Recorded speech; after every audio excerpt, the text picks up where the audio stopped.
Ayan guys, ang ating Anthurium na grown from seeds. So, pwede ko na siguro ilipat ito. Ayan, ililipat natin sila guys, mamaya-maya.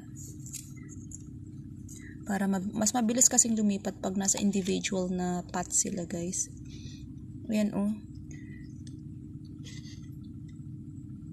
Inubos itong unang mga dahon nila, buti na buhay pa guys. Kasi, nung last time, hindi ko ito tinakpan. Tingnan nyo guys, may mga snail. Yan yung mga snail guys. Oh, ayun, ito. Ayan oh, may snail. Ito yung mga kumakain sa mga ano natin, yung mga stem ng ating mga halaman guys. Ayan oh. Ayan sila.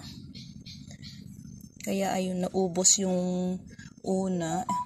Yung mga unang stem yan. Buti may umusli na mga dahon din, new leaf nila.